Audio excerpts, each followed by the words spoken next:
Hey, folks. Good morning. Glad you could be here. Ace and I know already on. Good morning, everybody. Glad to see you.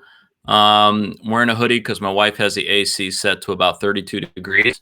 So the entire house feels like a refrigerator. I'm in the right part of Florida. I do not have a hurricane hitting me. So if anyone's wondering, it is pounding the Gulf Coast and not Jacksonville. So it's sunny for right now. But evidently, the sun heats up your internet bandwidth because my internet is slow today. It's unbelievable. It happens.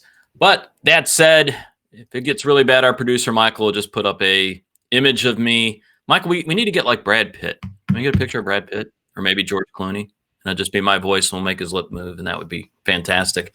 But that said, why don't we get started? Good morning, everybody. My name is Sam Maule. Welcome to episode 125 of the 11FS FinTech Insider Breakfast Show. In this show, we bring you the best and the brightest from around the fintech and banking landscape every single weekday, straight into your homes, here live on LinkedIn. I'm on every Monday and Wednesday at 10:30 a.m. Eastern Standard Time. If you have insomnia and you want to see David or somebody from our London office do this, it'd be, I think, at 3:30 in the morning Eastern Time is when we do those shows on Tuesdays, Thursdays, and Fridays.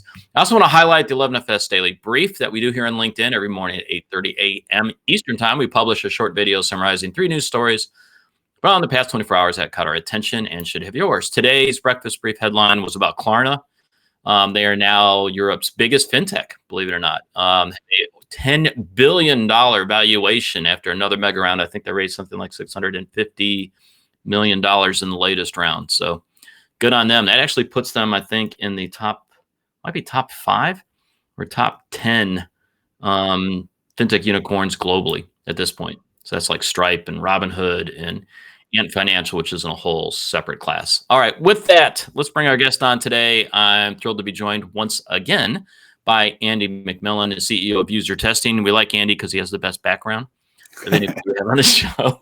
On today's show, we're going to do a deep dive into changing culture inside banks, which is hilarious because we're only talking for about 25 minutes, and this could be like a 5-year degree at any college. Am I lying, Andy? God. Yeah, it is a big area of focus and a big set of challenges. I mean, long-standing industries are the hardest to change, and I think culture is the hardest part of that change for sure. So just for our listeners and the folks watching this, just a real quick intro. Can you talk about UserTesting again, what y'all focus on, if you don't mind? Sure. Yeah, UserTesting, we're a software company based in the Bay Area with offices in Atlanta and in Edinburgh, Scotland. We do a lot of work in financial services and in a lot of other industries. We're essentially a platform that lets you see and hear and feel and experience what your customers experience when they use your products and services. So if you're launching a new mobile banking app and want to know what's it like for a 35-year-old mom with 3 kids to open a new checking account and move their money from one place to another, you could set up that test, if you will, and recruit those participants on our platform. And then you'd actually watch your target audience experience what that's like and use your app. And so it's really around how do you build empathy and connection and understanding with your end users and understand what kind of experiences you're putting out in the world. And you are based in San Francisco, right? You're out by the airport, I think you told me. I am, yep. Okay. And everybody, it's nice there today. Evidently, it's some rain or something like that. So it doesn't look like Blade Runner. Yeah, fires are clearing a little bit. So a little bit better air quality. Yeah, that drone footage where they put the music from Blade Runner on is one of the freakiest things I've ever seen. It was wild. It was wild. It was 10 a.m. A few days ago, and it was pitch black outside, and you could hear the crickets, and all the evening animals were still out, like raccoons and stuff, in the middle of the day because it was so dark. It was pretty wild. Well, when you were on the show last time, we talked a little bit about the new features you had on the Human Insights platform. I love that name, the Human Insights platform. Anything new happened on that end for you guys? We've had a bunch of stuff going on. We recently launched the ability to have the camera on the device on facing the participant while you're seeing their screen. So if you want to be kind of getting their reaction, their facial reactions while they're navigating the desktop app or the mobile app, you can do that. And then one of the big other features we've recently launched is letting you use your own customer database as the participant pool. So you can imagine saying, we know who the people are that meet this criteria. They're in our customer base. We'd love to invite them to, test our beta app or whatever you can pull them into our platform and test with your own customers now too. So last time you were on, we had a great conversation, and we talked about your platform, especially in working with your banking clients or your financial services clients, and we touched on culture a little bit there. The topic of culture in banking. I'm smiling, everybody. I'm filtering what I want to say right now. It's as someone who's been around this a long time, somebody that I've worked for global banks, I have managed, as an account manager, some of the largest banks in the world. Um, Culture in banking is a very interesting topic. Let's put it this way, because I mean, the culture of a company is incredibly important. I mean, you look at your responsibilities for user testing. I'm curious, what would you say your responsibilities are in your role for culture at your company? I think the most interesting thing about a CEO role that folks that haven't been a CEO struggle to fully grasp is the idea that you don't run any part of the company. I don't run sales. I don't run product. I don't run support. Like I don't have a functional leadership job. My job is to help organize and set direction and align all those things. And then most importantly, deliver a culture across those things that helps us get stuff done, that helps people relate to one another and things like that. And so I view at a high growth, SaaS tech company, one of the big aspects of our culture that I talk a lot about is something I call organizational empathy. This idea that we're all going 100 miles an hour in a high growth pre-public tech company. What I want is an organization where people appreciate that we hire smart and kind and capable people who all have a lot to do. And so if the marketing team isn't doing the thing that you personally think is the most important thing in the whole world to get done right now, maybe start with the assumption that they also have lots of things going on, and kind of assume some positive intent and find out what's going on and see how you can be helpful in them at accomplishing their goals. But it's really about setting that foundation of values. How do people bring a perspective to a set of problems, to the way they want to resolve something? And I think that's ultimately what company culture is about. It's not, what kind of beer you have on tap or what the snacks are in the kitchen or things like that. It's really, how do people approach problems, right? When things get hard, how do people behave? How do they work together? How much creativity do they have, or how much adherence to the process do they have, or how much do they go it alone or bring everybody together? Like that to me are the dimensions of culture that are really interesting. How empowered are they to just get things done? I think last time we talked a little bit about one of the interesting things about COVID was a lot of companies had to empower their employees to just be more reactive. Yeah. You're change the way the customer experience is in your store or in your retail outlet to make it safe for folks. And headquarters and have a prescriptive answer for every single store layout right now. So it was kind of like, figure it out, store manager. That's where culture comes in. Like, what do they, how do they do that? How do they think about the problem? How do they work together? I'm reading, I talked about this a little bit before we went on. I'm reading Ben Horowitz's book. I'm gonna hold it up so y'all can see it. I love this book. What you do is who you are. So if you're not familiar with who Ben Horowitz is, everybody is a startup and company founder. So he's been through that experience a couple times. Very successful venture capitalist and a very good writer. Andy, you and I were talking about this because you like to read like I do. I like Ben Horowitz because I love how he weaves in history, he weaves in rap, and he weaves in real stories of things that worked and things that didn't from his experience. But I wanted to read you this one part, Andy, and get your feedback on it because he talks about samurais. I'm sorry, I'm laughing because that is so Ben Horowitz, right? He's either going to talk about Nas and rap or he's going to talk about samurais. And he said the samurai called their principles virtues rather than values. And he says virtues are what you do, while values are merely what you believe.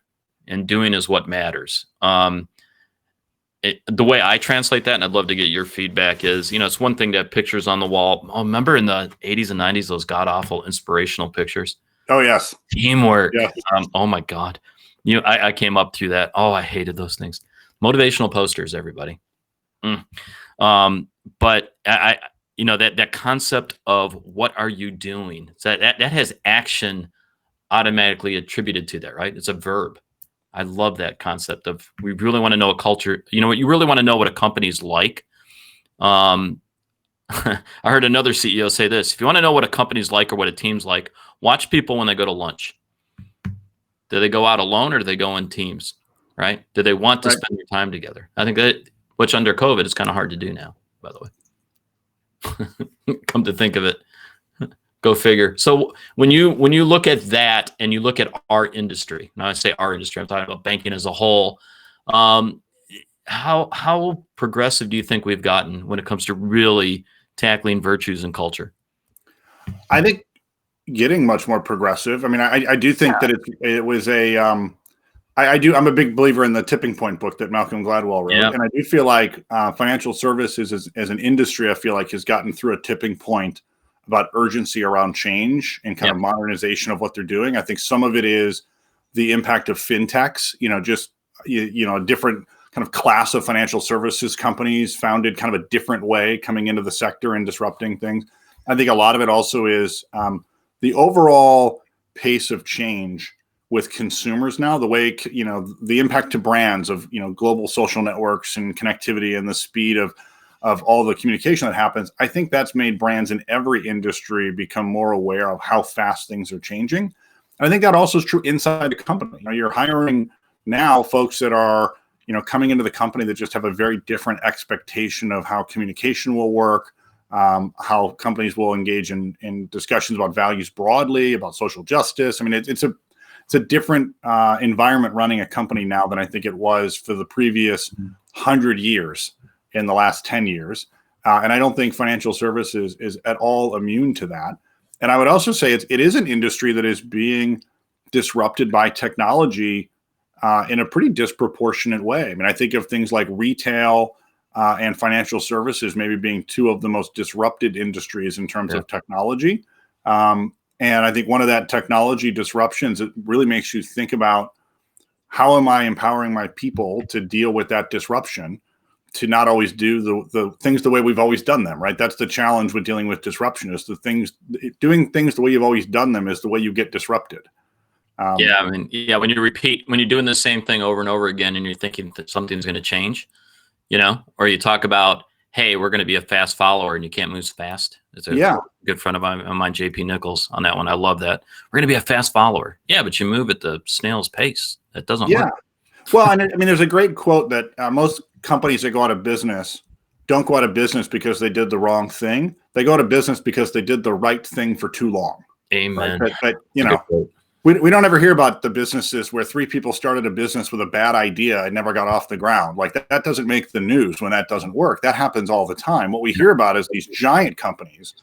Blockbuster built a gigantic business and then they took the business from 6 billion to 0 in 6 years. Right. Yeah. That's not because they all of a sudden started doing the wrong thing. It's because they did what always worked for way too long. And they knew it was happening. I mean, it wasn't like people that worked at Blockbuster had never heard of Netflix. Yeah. But they couldn't change. And I think that's been the situation of financial services as well. I mean, these companies, some of them, the long-standing financial services companies, you go to their brick and mortar headquarters, and there's always that stone on the wall where it's like such and such and such company, founded in 1782 or whatever. So, they've been doing the right thing for a while. The question is, are they going to do the right thing for too long with the disruption that comes with technology? And I think that comes down to culture. The ones that will make it through that will make it through because of their culture. It won't be because of their balance sheet. It won't be because of their relationship to the East India Trading Company 200 years ago. Like, that's not going to get them there. It's we've already got some great questions, and I don't want to skip these because they are really good. So Amanda Moore's asked, and I love this question because this is real life examples. So Andy, kind of putting you on the spot. What was a cultural problem that you've had at this company or a prior one, and how did you solve it? That's a tough question. Yeah, it's a great question, and I'll give you two different examples. At a previous company, one of the biggest challenges I had was the management team before me had not been very direct, very transparent, or very honest, and there were a lot of lurking problems in the business. And so one of the biggest challenges was when you show up and start telling everybody that there are these problems. And I think people see this all the time inside companies. People don't want to hear that. It's not a well-liked message. And I had to make a decision that I was going to communicate regularly and often and extremely transparently. Started showing, the financials of the company, the data of what we were doing, feedback from customers, And we lost some people along the way, but I had to be consistent and just say, I'm going to keep telling you like it is, until I finally got to a point where the folks that were still there were like, he's not lying to us. Like, he's giving us the straight story. And that's a pretty big transition. I think that's really hard for folks that are in, say, middle management to do that. There's pressure from above maybe to toe the company line and not tell the truth or the full truth. It isn't maybe necessarily what the troops want to hear. But I think it's really the right way to lead. And so I think that's an exercise people can really work on there. There is no better way to rally people to your cause than to have them really understand how you view the problem with all the information you have.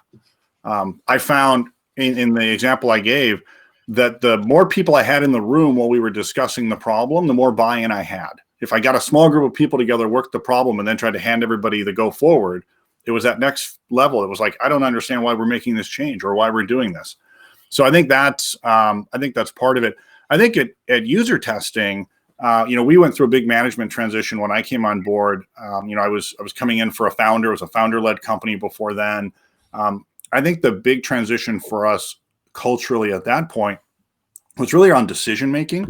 I think smaller founder-led companies for a long time can be either purely founder decision led, where it's like the founder says this, we all go do it. Right. We were kind of the opposite. Our founder built a culture that was really collaborative, but we were extremely consensus driven. And I think that can make for a happy culture for a while, but extremely consensus driven gets really hard when there's 500 people in the company. Like, exactly. We're not going to send out a Survey Monkey poll every time we're going to make a management decision. And so I'm being a little flippant about it, but it is really true. It's we had to be very deliberate about communicating to people that, we're going to be transparent. We're going to share what we're doing. We do want feedback, but we are going to make decisions, right? We are going to have to make decisions, and you're not going to get to be in the room for every single decision. You're not going to get to be consulted every time we're making a new hire. Like it's just, that's not the way it's going to work. And so we were just deliberate about it and spoke a lot about it to the team.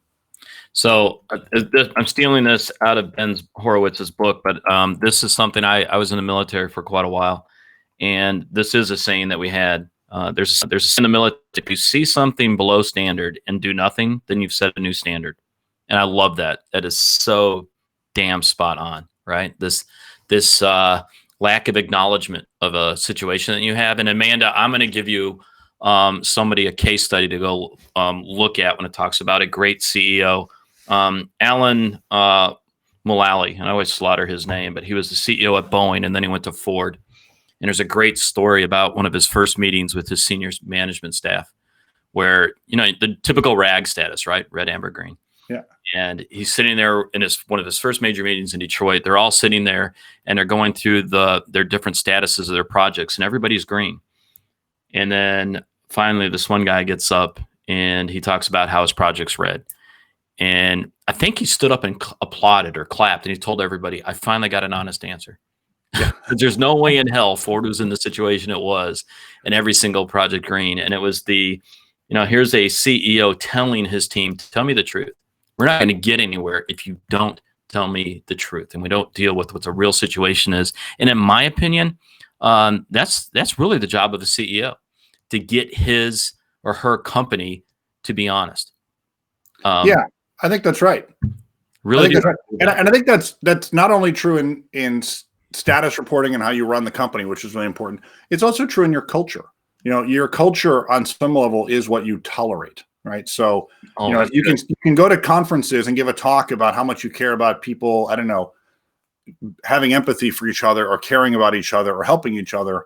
But if you have a team full of jerks and you tolerate that, that's your culture. Like, that will become what the company is.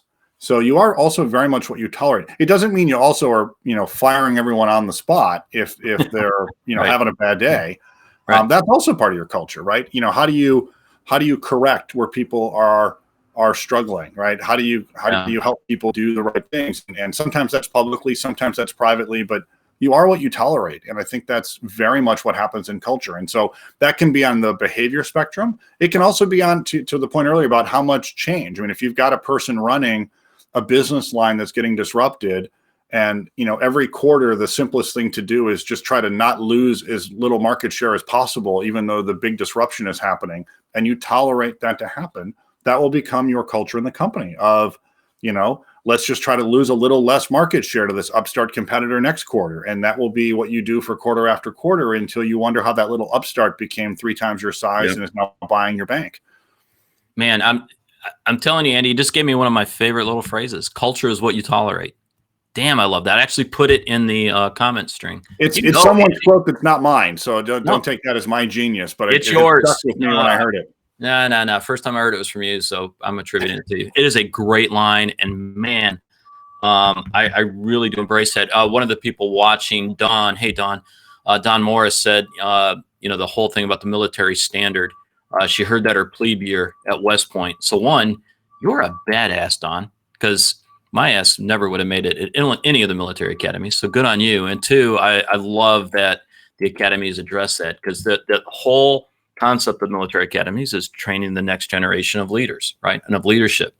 And you will kill the culture of anything if you tolerate, take your pick, right? Laziness or procrastination or diversity issues. I mean, you take your pick, you look the other way, you will kill a company flat out, an organization. Another great question. This one's a good one. Sunaina, love Sunaina. How you doing, Sunaina? She said, everyone needs a little inspiration and that motivation to move forward, especially in COVID. I added that part. So what are some of the things you do to lift yourself up and your team? I'm going to ask you that one, Andy. Yeah, I think one of the things we're fortunate about at UserTesting is I think what our product does can drive a lot of urgency. Like when you watch people using your product and having a problem or an issue or struggling, it's very different than seeing a chart that says, daily active usage is down 3%. It's kind of like, well, okay. But if you watch a video and somebody's like, boy, this is like, I'm really struggling to use this part of the application. I would have expected this to work differently. A lot of us, especially those of us that are product people, are like, well, that's not the experience I build. Like I'm going to get that fixed today because that's just not okay. Yeah. And so I find just, being able to build empathy with the problems of our users, I find to be very motivating, that I want to go fix those things and drive change. I'm an extrovert personally. So that's kind of the professionally how I get going. The hardest thing for me has been, I really enjoy being in the office. I enjoy spending time with the people I work with. I get a lot of energy from meeting customers. I like being on the road, and all that's been kind of taken away. And so I've been very deliberate about, trying to make sure that I'm finding time to have, Zoom interactions with customers, with individual employees. So not just, my staff meetings and things like that, setting up time with different people around the company and just like, how's it going? What can I help with? Brainstorm on an idea of something that they're working on. I really personally need that as part of how I work. And so I think for folks, it's really about how do you think about what gets you excited about what you do for a living? Acknowledge that it's different now. I mean, I'm sitting in my garage in front of a green screen instead of being in an office with a whole bunch of people I love working with. So acknowledge it's different. I think to some extent, try not to replicate exactly what you had before. Like I know for a while we were all trying to do like the virtual Zoom happy hour. And it's just like awkward, Brady Bunch screen, and the conversation flow is challenging. And so I think it's like, well, don't just try to replace it, but like, figure out what you're going to do at the root cause. And for me, it was just connection with people. And so I'm really busy on video, just trying to stay connected to people. And I think that's what keeps me motivated. I'm going to say this to Bianca and to Michael and my team back at 11FS. I'm thinking Andy and I should do this every week, personally. Yeah, dude, there's no way we're going to cover this. And I mean, it's already, what time is it? It's 10:56. Topics like these fly by, but they're incredibly important. And I agree with you. I did the Zoom happy hours, by the way. And some of our audience has been on those. They're very hard to do. And they're also very draining. They're very draining as someone who has to facilitate them. Andy, I agree with you. The one thing I've really moved to during COVID, and I wish I had done more of it pre-COVID, is the one-on-ones. Just the one-on-one conversations with folks that I've been connected to forever and a day, but haven't had that. I think you talked about it earlier, right? You see everybody in the office all the time, and then you get them out at a bar or a restaurant, and the real conversation takes place. That's when you really get to know folks, when you get them out of that setting. And that would be my recommendation to folks that are watching this, especially during COVID, because evidently we're going to be in this situation for a while. I don't want to use the word network. I hate that word. It's not your network. It's the people that you care about or really should care about. How often are you talking to them? Yeah. You Your know, and crew. are you having a real conversation? Are you That's actively right. listening? And I think as a CEO, especially in this day and age, that's incredibly important. Because Andy, here's a challenge I want to ask you about. You've had to have hired people over the past couple of months. They've never been in the office. So how do you establish a culture with folks that have never been in a physical environment with you? We're very explicit. So we do a boot camp where we bring everybody into San Francisco when they're a new hire.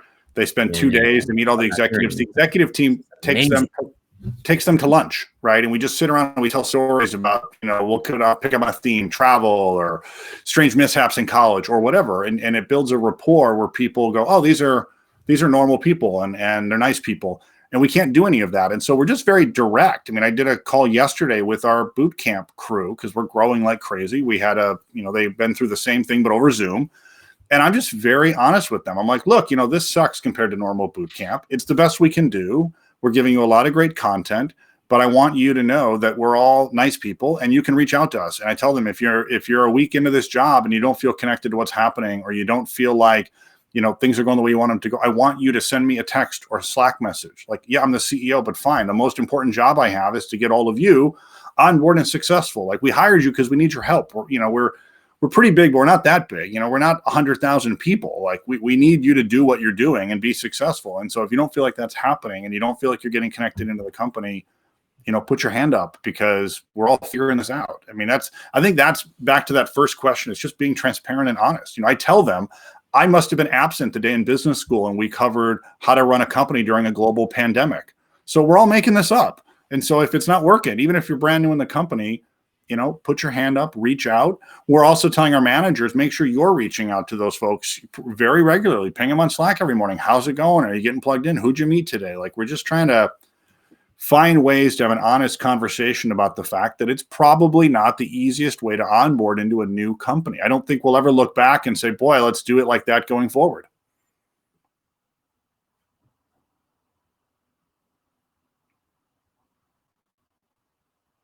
I think we might have lost Sam. We'll see if he rejoins. Otherwise, I'm just going to host the show. Sam, are you back on? There you are. Michael, I don't know if you can hear me or not. Everybody, I have no clue. I think we've got you back. Literally have no clue if anybody can hear me right now. If you can, it was fun watching Andy talk. I could see him on Wirecast. I saw his lips moving. I don't read lips, so I have no clue what you're saying, but I'm sure it was awesome. I am so hating this this way to do things. Andy, I know it was good. Whatever you said was awesome. We're going to go with that. And folks, seeing that Florida internet absolutely is horrible. I think we're going to wrap up the show. Andy, as always, thank you for coming on. Tomorrow, Simon Taylor will be on doing the UK show. He's going to be joined by Neil Campbell, who's VP of Growth at Moneybox. Oh, cool. I like Moneybox. Everybody, hopefully you enjoyed this conversation. Hopefully you could hear Andy, because I couldn't. And reach out to us, man. And Andy, we need to do this more often. Thanks, everybody. We'll see you next time. Sounds good. Thank you.